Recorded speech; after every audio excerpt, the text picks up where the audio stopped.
2015, an elite DFS Army Commando unit formed to bring high-level DFS strategy to the masses. Today, hated by DFS sharks and lineup sellers alike, they continue their quest to turn Joe into DFS pros.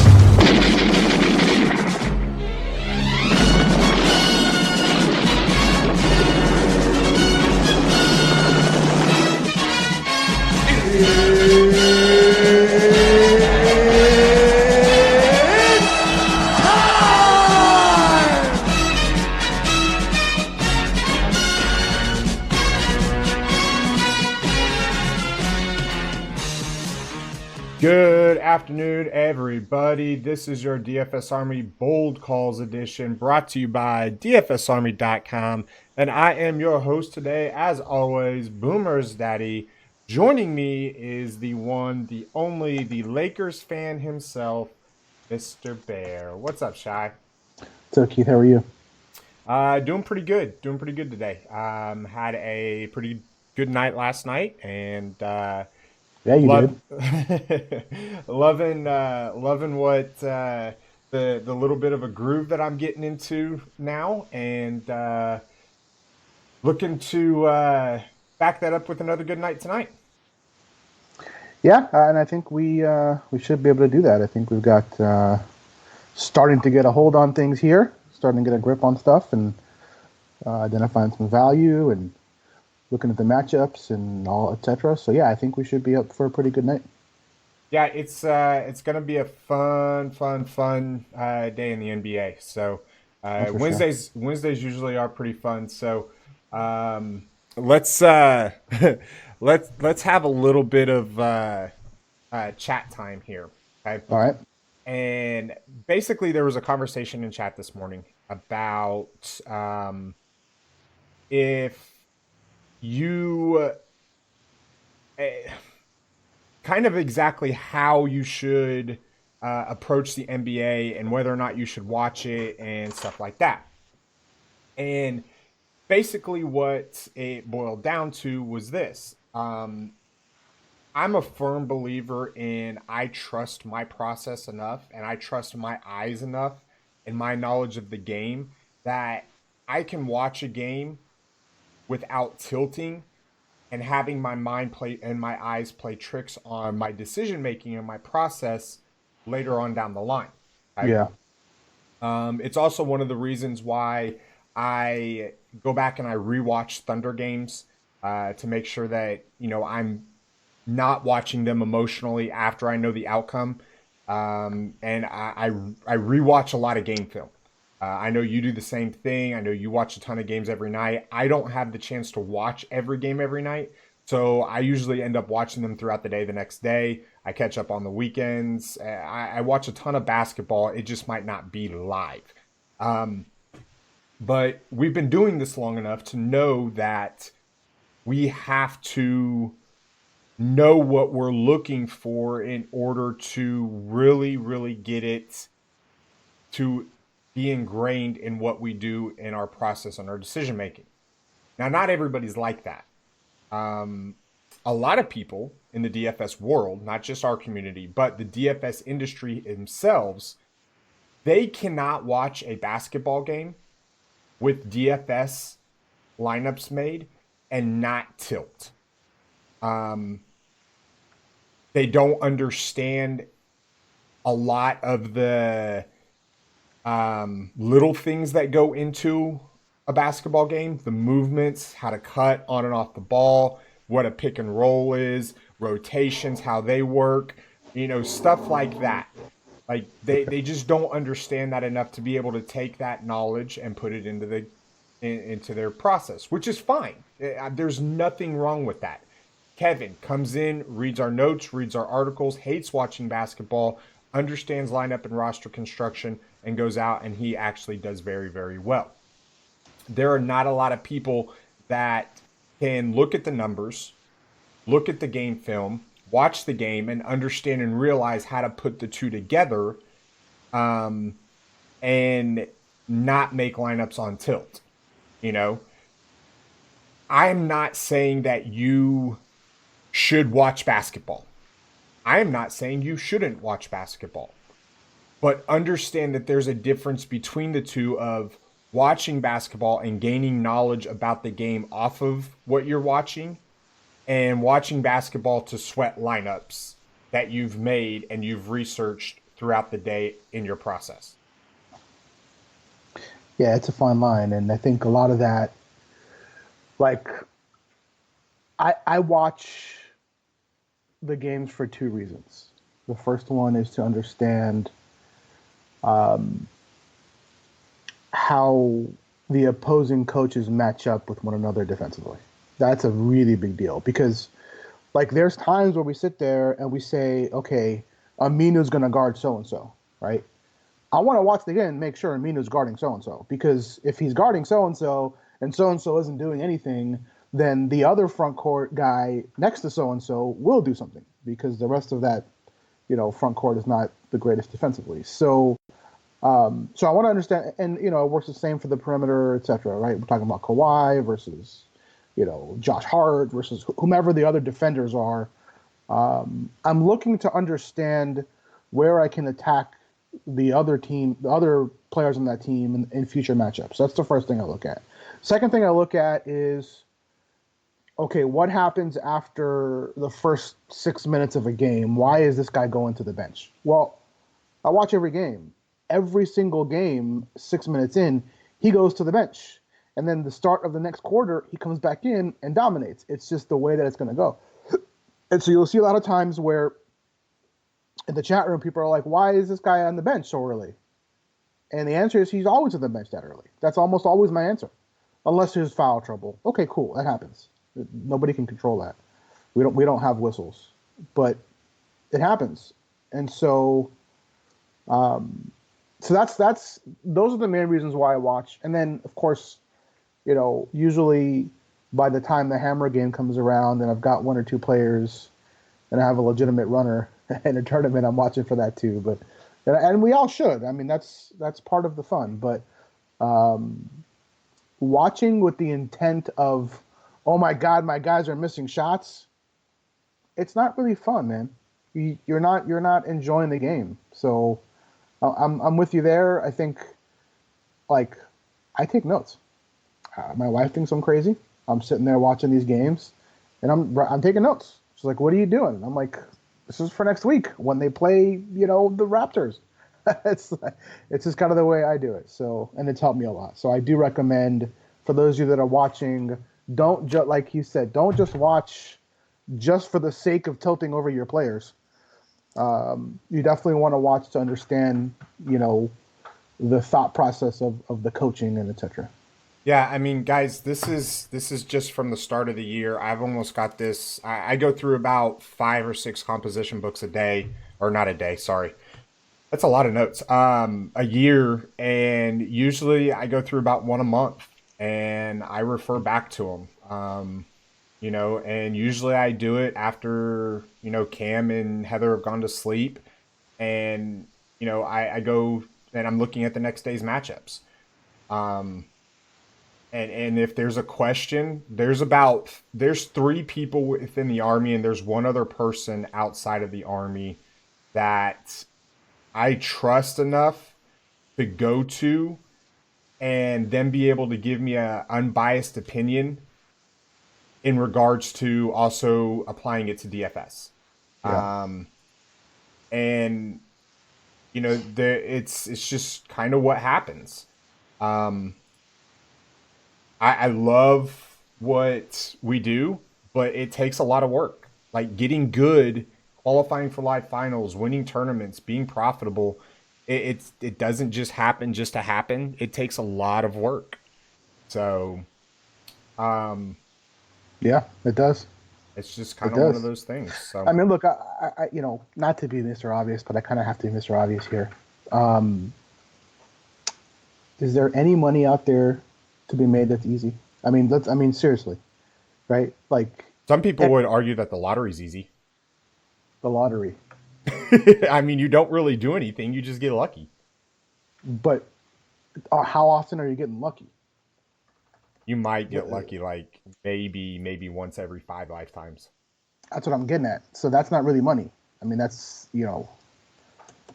anyways, yeah.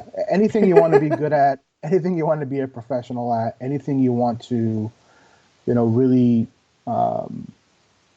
like you mentioned, live finals. Like, you think it was easy for me to qualify for that thing? It wasn't. Oh boy. I spent weeks doing my usual research. That didn't change, but like I didn't coach here for a couple weeks because I didn't want to answer questions because I wanted to focus on building my lineups, and I did. And guess what? We won.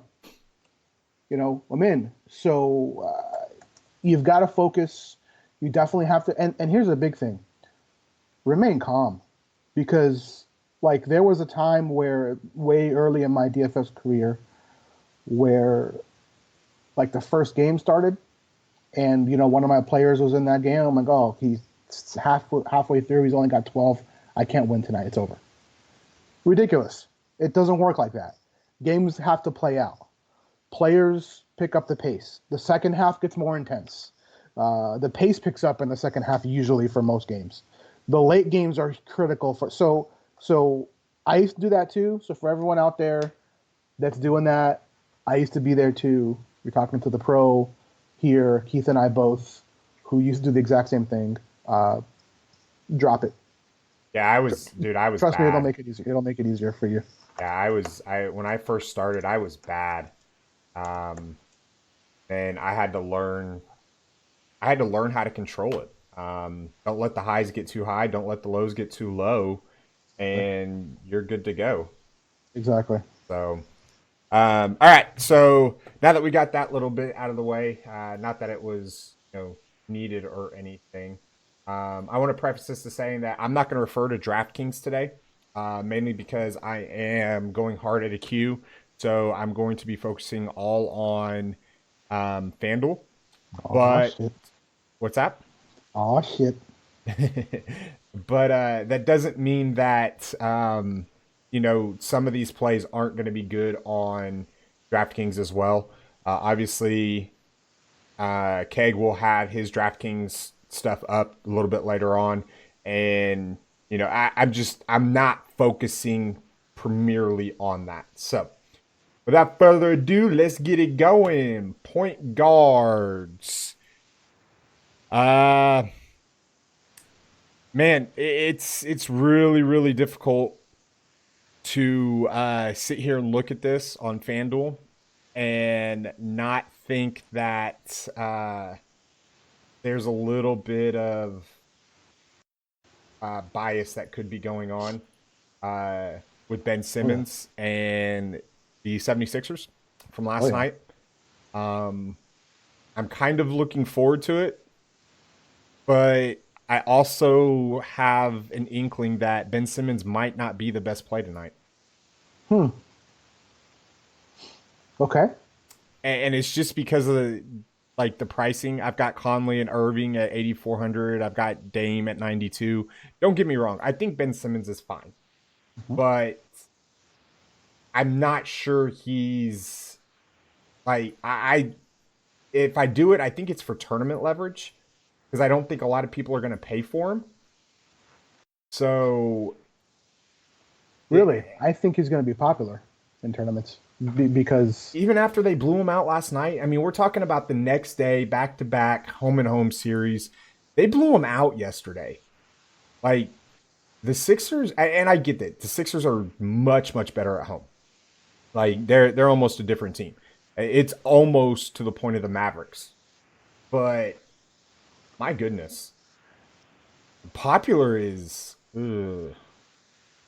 I mean, we got Harden, we got AD, we got Giannis, we got Embiid on the slate, and you're thinking Simmons is going to be popular? Yeah, I think so.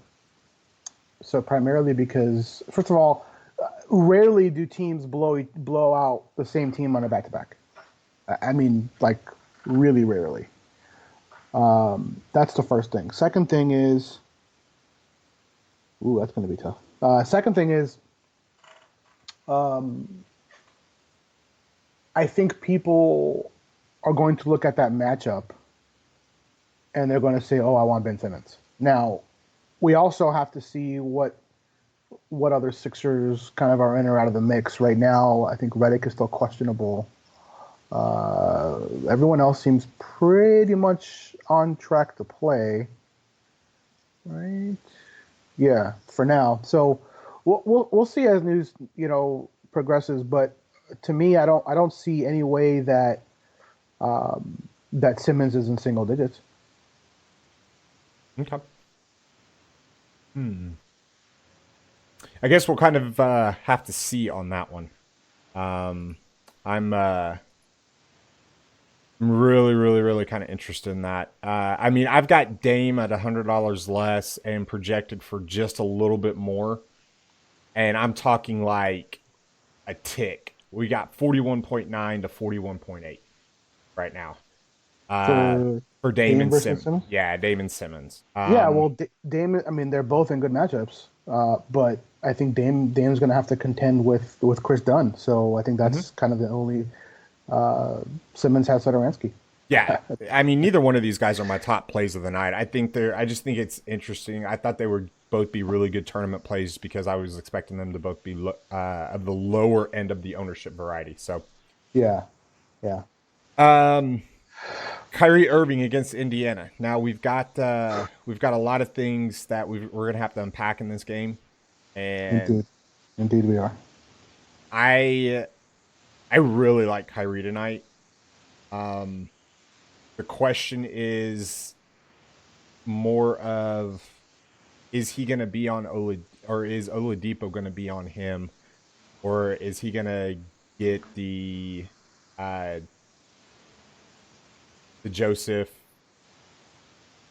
and Collison treatment tonight? Sorry, I just had something come up on my screen that kind of took my attention. No, it's going to be Collison. I mean, I don't see. I mean, so Collison is not a slouch on the defensive end, so I don't think they need Depot to go on him. And frankly, Kyrie's got enough moves to where I'm not even worried who guards him. He's one of my favorite plays here. He just came back last game. That game wasn't even remotely close, so he didn't even have to play a full game. So he's super rested. He's got fresh legs. This game, I was talking about it yesterday when we were playing, talking about the Pacers players for rostering, etc. I don't. This is a really big game for both teams. I think probably more for Indy than it is for Boston, but Indy has this game circled. Like they're coming. So I love this game for numerous reasons. I think a lot of people will, again, assume that Boston defense will slow everyone down. And they're a good defensive team, don't get me wrong, but this is the game that I'm targeting. So I like it. Yeah, I love this game on a lot of different aspects, and I'm not going to shy away from a lot of the pieces that I like in this game. I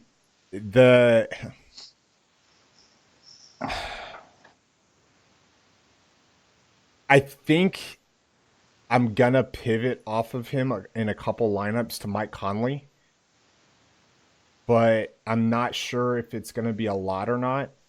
And it's going to kind of depend on my builds. The Memphis San Antonio game has some sneaky pieces in it.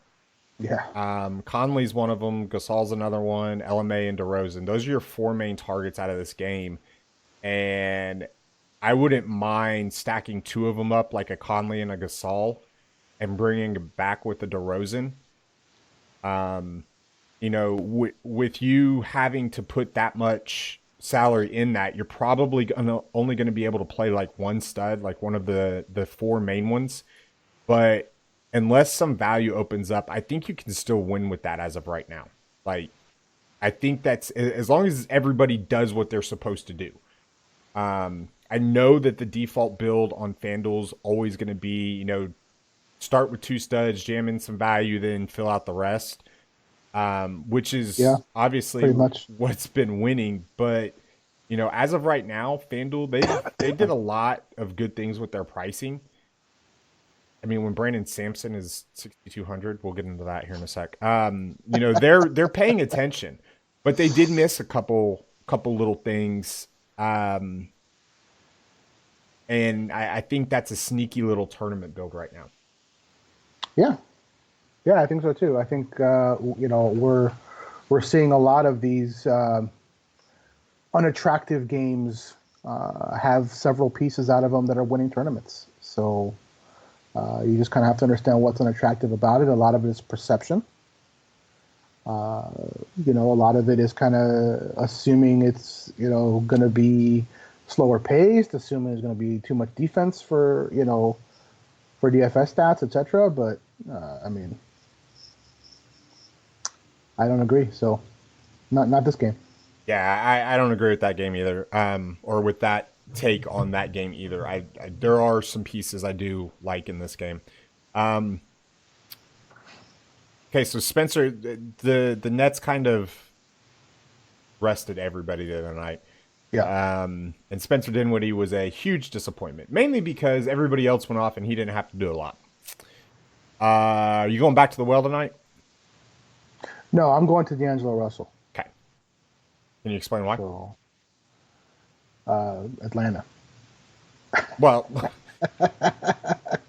no, I mean, so D'Angelo barely played, and we told you guys he wasn't going to play a lot because that was one of those games where they're resting their guys, their main guys. So, and frankly, it wasn't even that he didn't need to do a lot. It was they didn't want to play their main guys a lot, and Dinwiddie was one of those guys, and Napier played a god awful amount of minutes, and which was good because we all rostered him, and Fareed played a bunch of minutes, which really only the Army had because we were all over him. And so it was one of those games where, Brooklyn was like, we win, we lose, but I'm not, we're not playing our main guys a lot. You saw Carroll rested. You saw Joe Harris rested. So now we're talking about, 3 real days, one game, but 3 whole days of rest. You're getting a rested D'Angelo Russell versus the weak defense of the Hawks.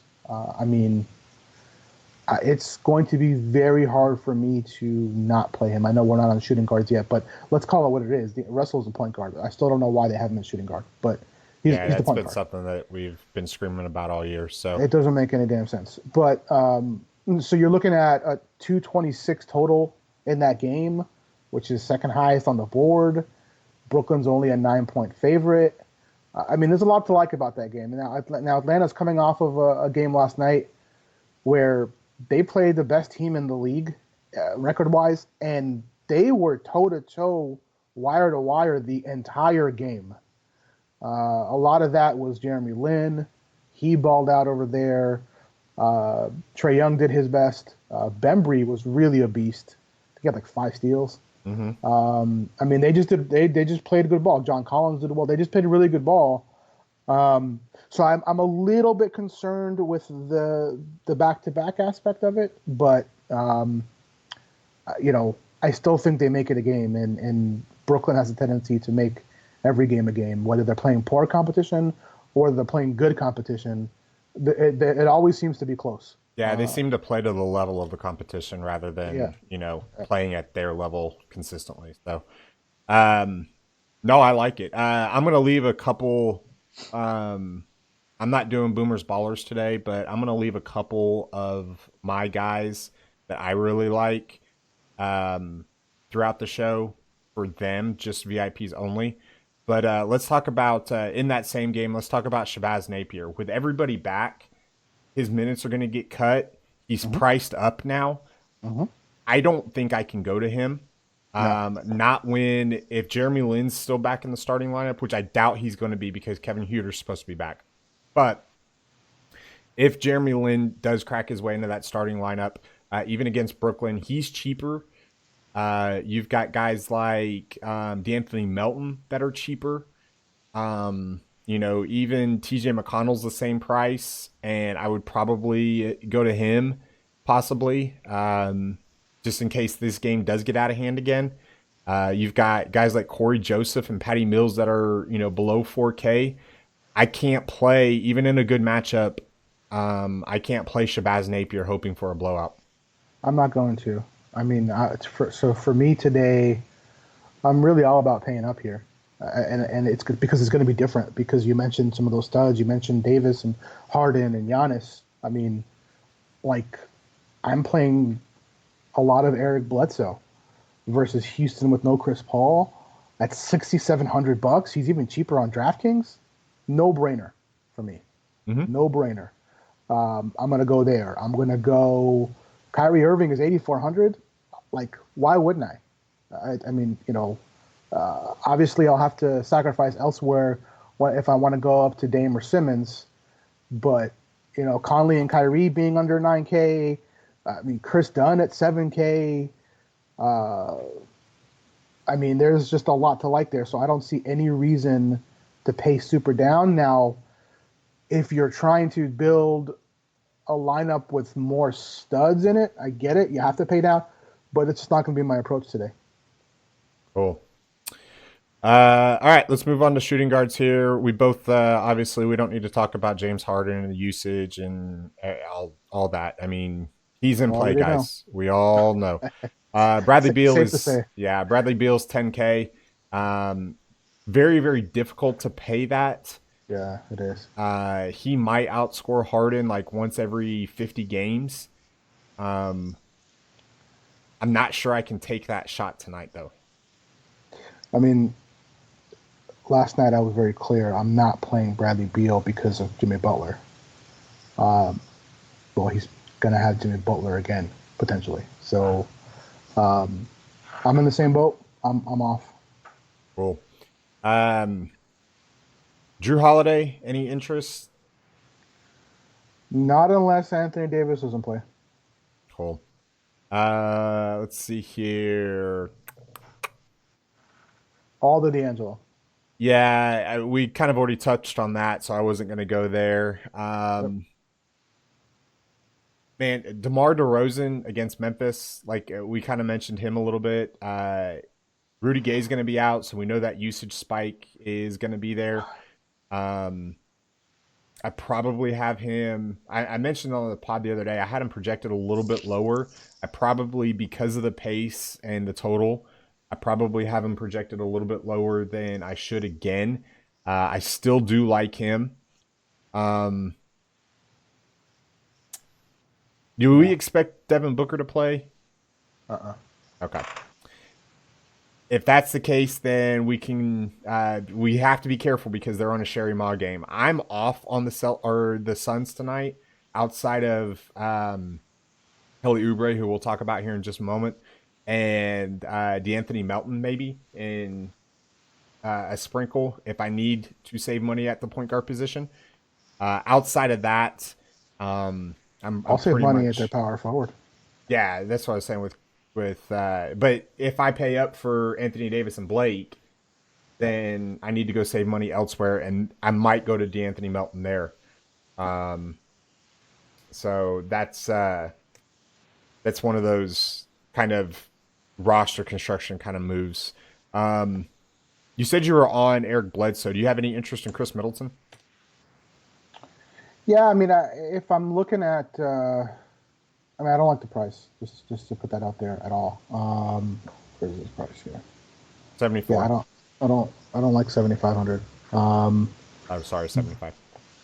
By the way, Miles Turner is going to be out today, so you're going to have some more Sabonis chalk. Darren Collison questionable. Oh, he was questionable yesterday. He was. He's questionable again today.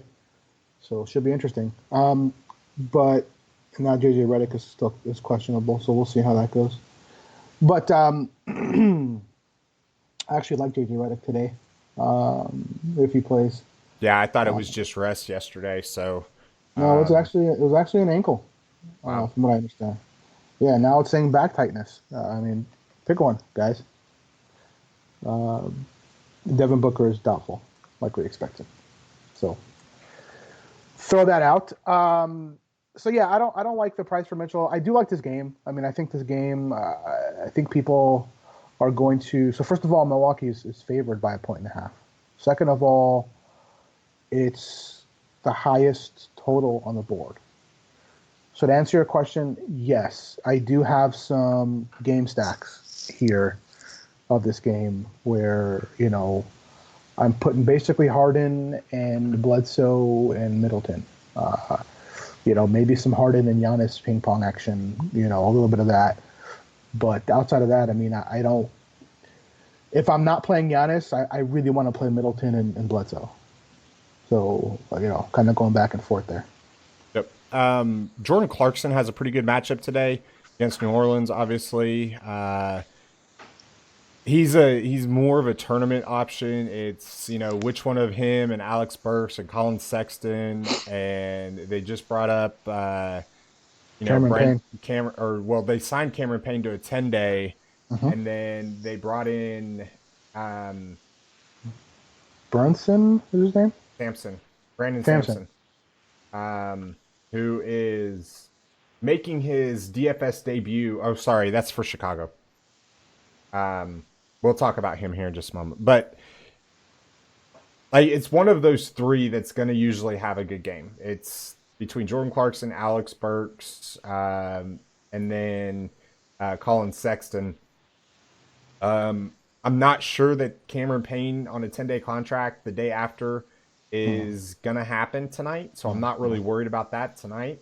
Yeah. But I'll take a shot or two with a Jordan Clarkson or an Alec Burks. Since Burks went off last night, I'm kind of tempted to go to Clarkson more. Yeah. I think he'll be a forgotten man as far as roster construction, but I think they're both in play. Yeah, I like the 5K price tag. Excuse me, it was a long night.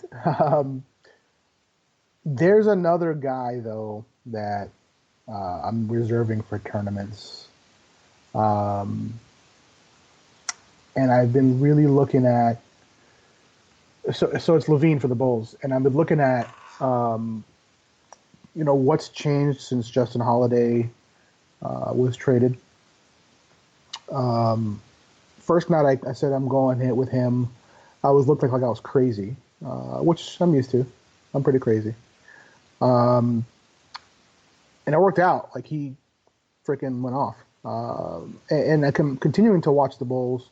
The last game, it just wasn't a close game, but I expect this to be a closer game.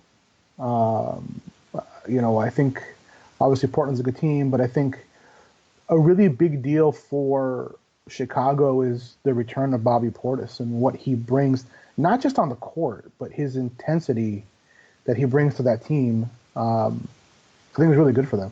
So, so I like Levine a lot in tournaments. Again, nothing outside of tournaments, but I definitely like it.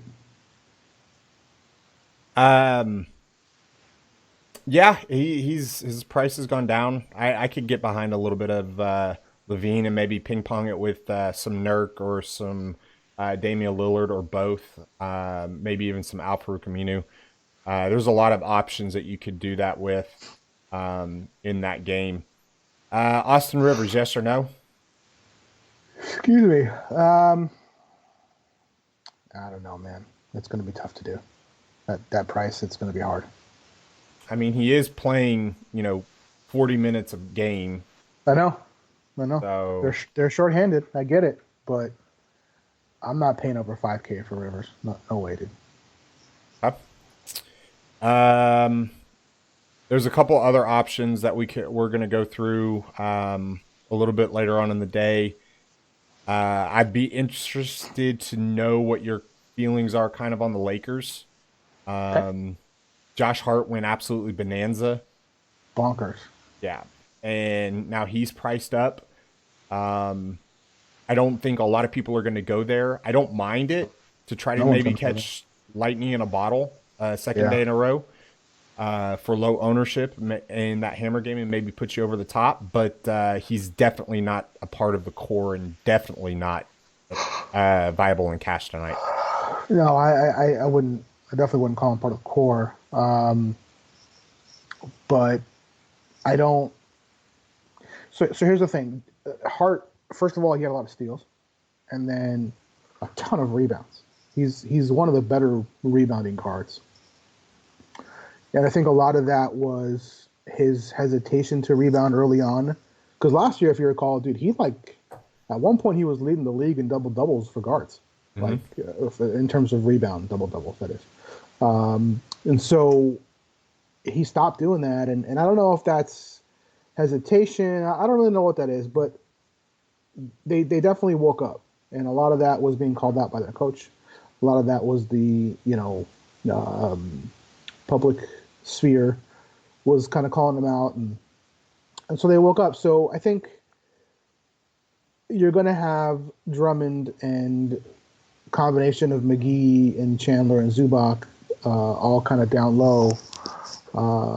So I think the rebounding upside is a little bit less than it may have been that last game versus Dallas, who's pretty much a smaller team outside of DeAndre Jordan.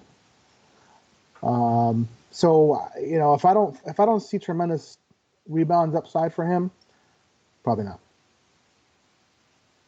Okay. Well, do you see that now? No, I don't. Yeah, pop my bubble, man. You're going to have so much Drummond who's going to vacuum every rebound, man. It's going to be tough, but. All right.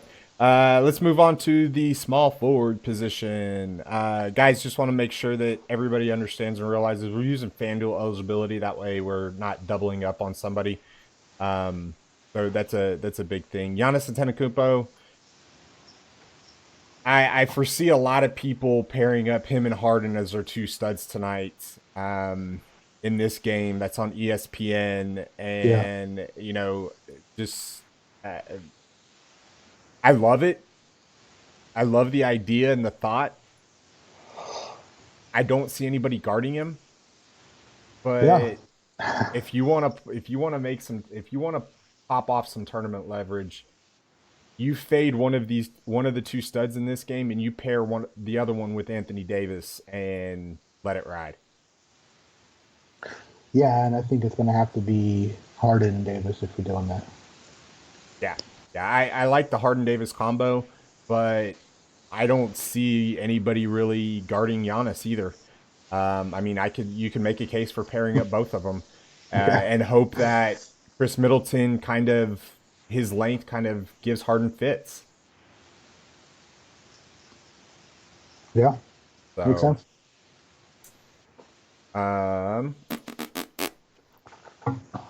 Brandon Ingram. He got mad. Yeah. I told you we're going to talk about him. And we're going to talk about him.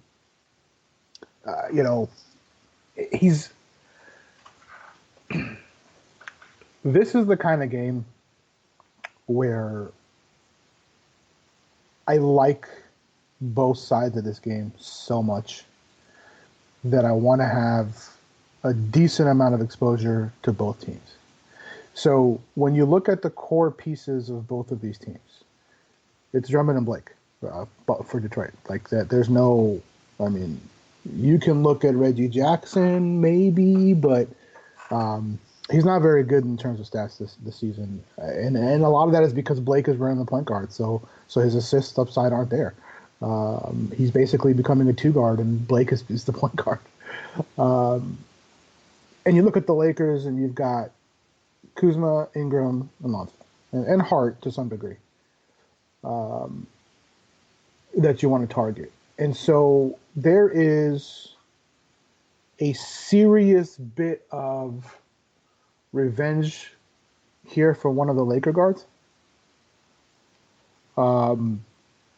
That, I don't know if I can avoid.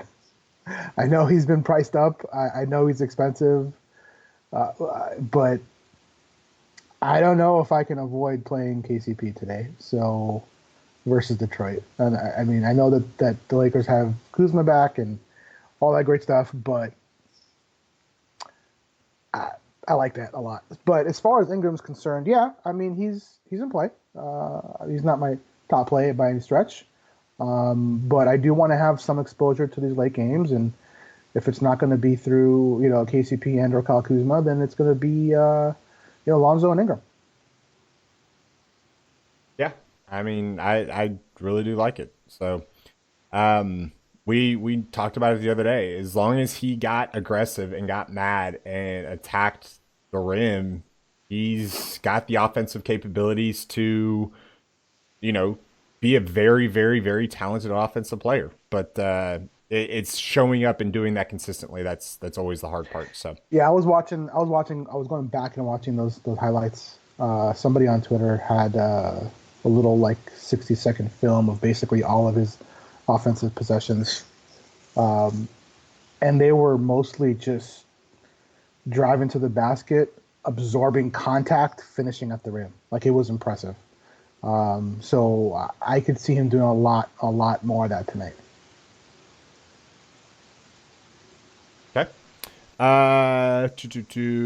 Trevor Ariza versus Philly was kind of a disappointment last night. The real disappointment was Otto Porter. At Yeah, 59, I think he was 4,900 yesterday. They priced him up to 59. He only he played put up an 19. 18. He He, put up an 18, and then they priced him up $1,000. yeah, well, I think they saw the little blurb that we knew about all day that he was expected to play 30 minutes last night. Part of it was that they got blown out of the gym. The other part of it was the fact that he, I guess, aggravated something again, and uh, he is now questionable. That's always fun. I think Yeah, he looking, is. yeah, his hand this time. Yeah. So I like I was before I found out about the hand, I was wanting to go back to Otto Porter. Like 19 minutes, okay. You put up 18 in 19 minutes. I've got you right there around, just under a fantasy point per minute. You give me 29 minutes at that, you're going to break the 30 fantasy point mark, more than Hmm. likely. Hmm. And then he's just a steal. If Yeah. he's activated, I'm going back there. If he's not, obviously, then we can go to Trevor Ariza, Jeff Green. I got a guy that I like even more for even cheaper. Go ahead. I'm playing a lot of Joe Harris. I knew you were going to go there, and I love it. He's coming off of a rest game. I mean, ankle sprain, blah blah blah. They were resting him. I mean, it's hard to look at an injury report and say, "Oh, it's bullshit." He's just. I get it, but guys, we've been doing this a long time, and the reality of this is, these teams can't just say, what do they call it? Workload management or whatever they call it. Yeah, whatever they said that Jimmy Butler was. Yeah. Um, I mean, so they're going to put something out there, give the guy a rest. All of a sudden he comes back. Hey, his ankle's fine. Shocker. So for me, he's 4,900. Joe Harris. Yeah, he's 4,900 again against the Hawks. I'm pairing him a ton with D'Angelo Russell so I can get the threes, pointers, and assists on both sides, and I'm letting it run. I would agree with you right there. I really do like that. Uh, let's talk about Kelly Oubre. We have to talk about him, and then we'll move on. Okay. Back end of a back-to-back Sherry Ma game. Kelly Oubre went off last night. Everybody saw it. He was low owned. We were all over it, just like Mm-hmm. we were all over Andrew Wiggins. Mm-hmm. And he's projected up there again. He's gonna pop again. I'm utilizing him tonight just as my drop score. Like that's the only reason. I don't expect if he put up a 0, I would be fine with it, and I would not be upset at all. Sure. That's the only reason I'm going back to him because I think everybody's because of the price and what he just did last night. I think everybody's gonna chase it. And if I were playing on DraftKings tonight, I don't know what his price is over there, but I would not be touching him on DraftKings. And if FanDuel didn't have the drop score, I wouldn't be touching him tonight on FanDuel either.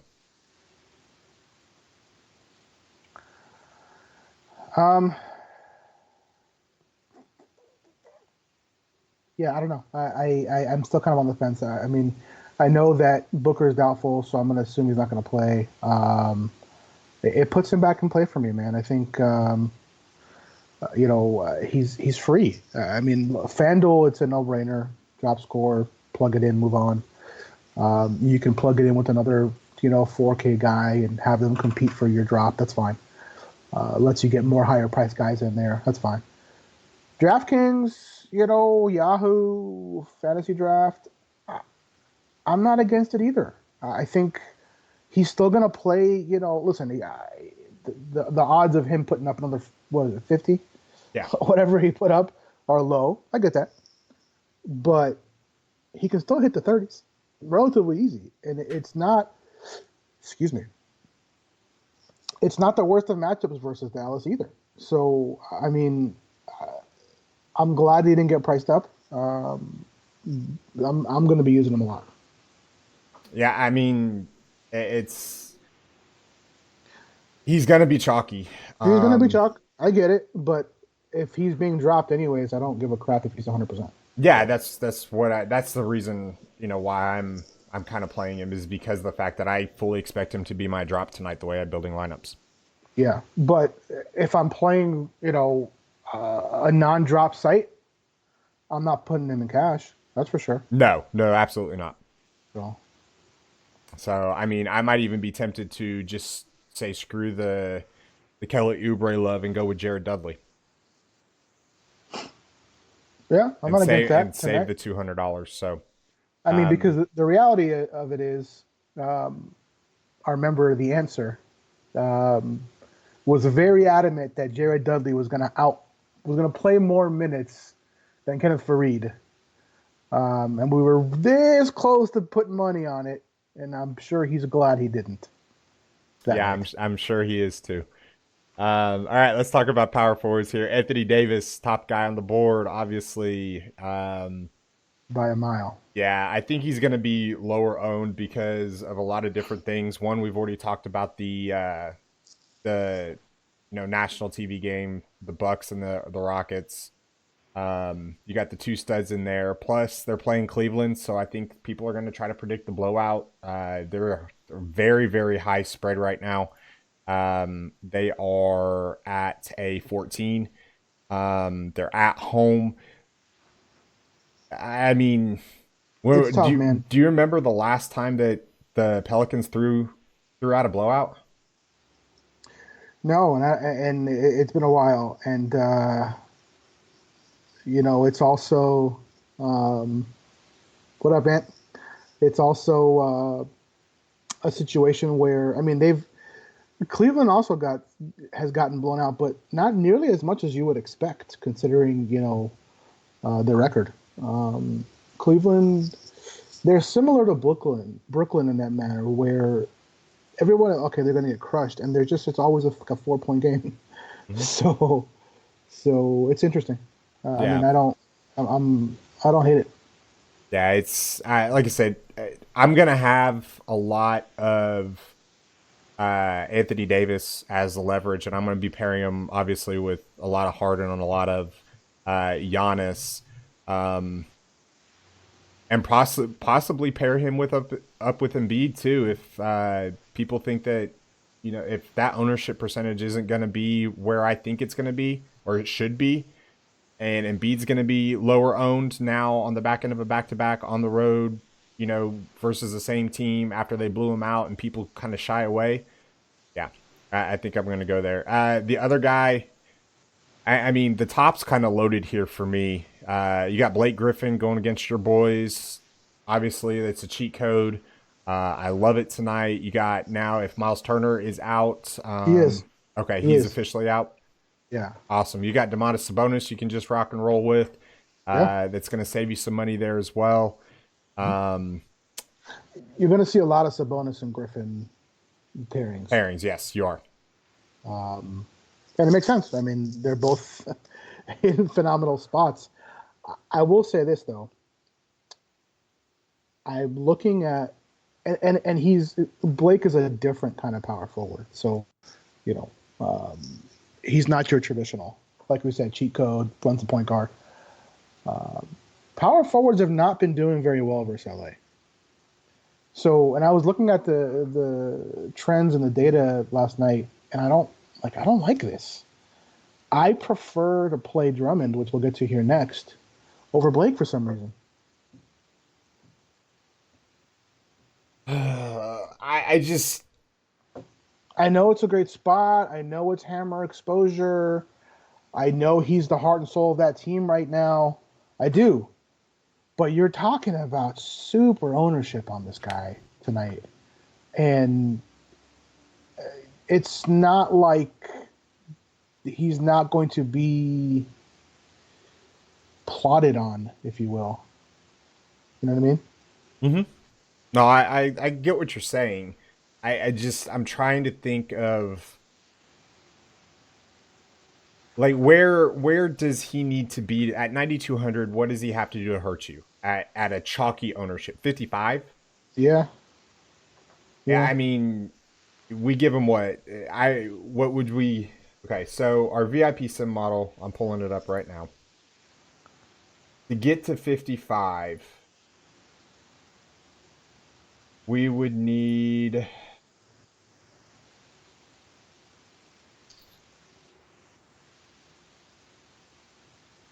on the initial projections for FanDuel.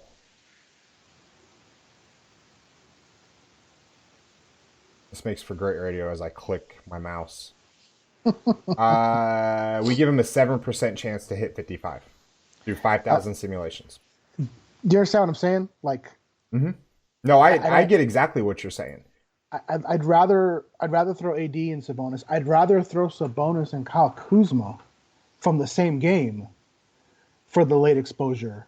So while 50% of the field is on Blake, you'll be the 3% that's on Kyle Kuzma because he just came off of a horrendous shooting night after not playing for 3 games. Um, you know, he's back. He's home. He's got a game of rust out under him.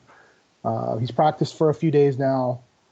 I kind of would rather do that because they can't guard him either. So I mean, yeah, I'm sure in cash you'll see a lot of it. I'm fine with that, but for tournaments, I might have to go another direction. I don't like following the herd. You know what I Yeah. mean? Oh no, I agree with you. I just was trying to play devil's advocate here. Do we think that Larry Nance sits again or is out? I have no idea. I didn't see the injury. I didn't It see. didn't I look mean, good, man. It I did have no. not look good. I'm surprised he Oh, actually shot the free throws. oh, it's not good. Was he limping? So yeah, he was hobbling pretty bad. Oh crap. Well, that So answers that. yeah, back in the back to back traveling. I don't think that he's gonna play tonight, which really kind of just opens up Tristan Thompson some more. Um, Yeah. but and probably gives So a little bit of a bump to CD Osman as well. other power forwards here before I move on to center. I've got one guy I want to talk about, and it's Alfred Camino. 5,700 on FanDuel, Huh? and this is a guy that kind of does everything. He's in one of those little grooves that he gets in about once every 2 weeks, and he's going to get a lot of Laurie Markkinen where he's handling or Mark's handling the ball. He's going to have a lot of opportunity for steals, and I really, really think that with everybody kind of focusing on this Detroit Lakers game, you're going to find a lot of low owned pieces here Yeah. uh, with the Portland and Chicago game. I do agree, and that's where we talked about Levine. You can talk about like you just said, Aminu. I even like for tournaments. I even like some Bobby Portis in this game. I think they're going to need his size, and Carter Jr. gets in foul trouble on a weekly basis, and so it's another option. I like Laurie Markkinen. I mean, there's a lot about this game I like. So the more I look at it, the more I'm like, this kind of screams game stack as well. I Mm-hmm. mean, obviously it has the Bulls always carry a risk of getting mollywopped, but if they're not, if the game ends up being close, I like it. Yeah, but with the way that Portland's been playing lately, I mean, yeah, they beat the Knicks, but they only beat them by 10. Okay. Everyone beats the Knicks. They beat the Rockets by 9. Yeah. Okay. I mean, they're 23 and 17. Yeah, they've won 2 straight, but it's been like win one, lose one, win one, lose one, win one, lose one, win one, lose one. And they've dropped all the way down in the Western Conference standings to 6th. Like they're tied with the Spurs now for the 6th seed at 24 and 17. Yeah. They need to put together a little run, and it's gotta come, and this is a good time to do it because you've got 2 more games on this homestand before you go on a weird little trip. But you've got the Bulls tonight and you got the Hornets on Friday. You need to win these 2 games. You need to leave your homestand with going 4-1 and reasserting yourself in the Western Conference. So I think that they're going to come out kind of on point tonight. I mean, I like CJ McCollum in this game. I like Nurkic. There's a lot of pieces in this game, and they're all going to be under-owned with everybody focusing on that other game. Sure. And that includes Bobby Portis, who, if he gets 25 to 30 minutes, he's underpriced. Yeah, I agree. So, all right, let's talk about centers here. So there's 3 guys that are going to get a lot of eyes on them. You've got Joel Embiid, you've got Andre Drummond, and you've got Tristan Thompson. Those are my 3 centers tonight. Will I deviate? Probably not. I mean, I might have a little interest in Ayton because he's still really underpriced, although he's been horrible without Booker. But he can kind of, I mean, last night he snuck into value by accident. But I mean, just play Drummond. I'm serious. Just play Drummond. That's how I'm looking at it. Just play Drummond. The only problem with that, and it's not that I disagree with you on the play, it's hard. Like, just to give you an idea of a lineup right now, I've got a lineup with Harden, Davis, Eric Bledsoe. I've still got Kelly Oubre, Joe Harris. Like, it gets difficult to play a lineup with Harden and Davis and Drummond. Not saying it's not as of right now, and that was with me throwing in Oubre and Corey Joseph at 3,700 at point guard. Oh wow! I mean, it's not. So if you wanted to do that, we'll keep in Harden, Oubre. Are you able to fit in Tristan Thompson instead? Well, I had Dwayne Dedmon in because we don't know about Larry Nance. But it's the same basic. I mean, I think they're $100 apart. Yeah, Dedmon 63, Tristan Thompson 62. So, but if you have like just those 4 guys, or 5 guys, Drummond, Davis, Oubre, Harden, and Joseph, you've got 4,400 left per position, and you've got 4 positions to fill, and there's not enough value. Even if I go in and put in KCP. Okay? And I'm basically giving away a tournament lineup here. Now I've got just under 45 per. It's currently constructed. It's not easy. I mean, you're talking about throwing in a guy like if you go in and put in a Daniel House, or like I had Joe Harris in there at 49. There's not a lot of power forward value. You're looking at guys like Zach Collins, Rashawn Holmes, Dwight Powell's, Rodions Kurucs. And then you've got 4,100. If you put in Kurucs, you're talking about Patty Mills, Seth Curry, Shaq Harrison, George Hill. I mean, it's not pretty and it's not easy right now. Now, obviously, if we get more value, it's probably going to change a lot. Well, so let's look at value, right? Who's out? Who's stepping up? obviously the site's already priced up Neto, so you don't have the value there. But look at like Royce O'Neal. Look at like from Memphis, they just have Dylan Brooks just going to be out for the season.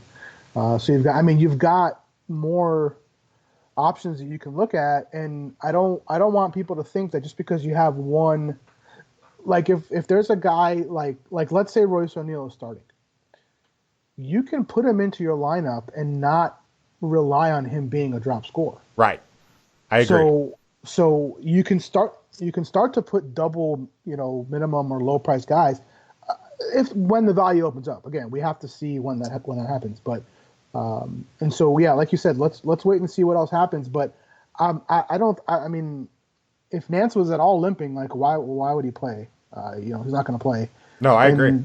And so that goes okay. Well, without Nance and Tristan Thompson being in the 6K range, then you don't have to play Drummond. At that point, I kind of prefer playing, Tristan Thompson and point per dollar. He's going to pretty much outpace most of the centers. Mm-hmm. Yeah, I mean, and that's kind of what I had right now. Like I said, I had Dwayne Dedmon in there, and I still had 600 left over after my build. So, I mean, Tristan Thompson getting in there, that's going to help out a little bit more. Okay, so for centers, obviously Joel Embiid is back in play. Don't be scared off of last night. Let everybody else not be scared, or let everybody else be scared. We talked about Andre Drummond. I think Vucevic is in the same boat, and Nurkic's in the same boat. If we can find the value for these guys, I think those are your top 4 plays, obviously, right there. Want to talk a little bit about Clint Capella. Our resident boy Luce, Bucks fan, said he was going to get run off the court, and I kind of hesitated. And I'm like, really? Because they don't really have anybody to put at the 5 if he does get run off the court. They can put Nene there, but I would think that Nene's going to has a better chance of getting run off the court more than Capella. Oh, he definitely will. That's for sure. But yeah, I mean, I'm not as hesitant to play Capella, but at the same time, I'm probably not going to play Capella. You want to know? Okay, and I brought that up not to say that Capella was in play for me, because I honestly, I don't think I'm going to be playing him tonight. The reason I brought that up was because I don't think that is the right reasoning to fade Capella. What do we talk about when we talk about centers who rely on a lot of rebounds going up against Brooklyn? They have to they get pulled out of the paint with Brook Lopez. Sure. So I get it. If I really get it. If Capella's out there, he's not getting the rebounds. That's why I'm not playing Capella that much. It's not because I'm afraid that, the Bucks are going to try to just going to run him off the court. I just don't think that he's going to be around the rim enough to be able to pay off the $9,100 price tag with the points and the rebounds or the blocks. I get it. I do get it, but at the same time, like, his upside is going to be limited, yes. And at 9K, you definitely need that. But on the flip side of it, when they're running their pick and roll, Brook is also going to struggle on the defensive end. So he's going to get a lot more dunks and alley-oops because they're going to two-team Harden every time on that pick and roll. I mean, as soon as the pick is set, as soon as he takes it, they're going to send that second guy to Harden and make somebody else kill him. So, yeah, I mean, I don't know. I just think there are better spots at the center position. Yeah, I do too. Let's talk about one of those better spots. I mean, we've talked a lot about Tristan Thompson. Dwayne Dedmon, center against Brooklyn. It's still a thing, guys. I would also include that, Jared Allen is in play, in my opinion. Both of these centers are very much in play for me. But in this little price range, the 65 to 58, I think as long as Larry Nance doesn't play, Tristan Thompson is my number one center in this price range. Yeah, I would agree with you there. And you can expect him to probably be chalky if we get that word on Larry Nance relatively soon. Hard to avoid. Yep. So a good pivot, though, is Dwayne Dedman, is Jarrett Allen, and maybe even a little bit of JaVale McGee. Yeah, I've got a little bit of JaVale McGee too. I don't hate it. Centers do well against them. So against Detroit. So I don't hate it. He's reasonably priced, I think. So I'm fine with that. Okay. I've got a couple other guys there in the mid range, just below 9K and just above 7,500 that I'm going to save. I'm not doing a play sheet today, but I'll drop a couple nuggets in the chat rooms. So I'll probably do that here pretty quickly. Anything else before we get out? No, that's pretty much all I got, man. Alrighty. For myself, for Bear, for the DFS Army, we gone.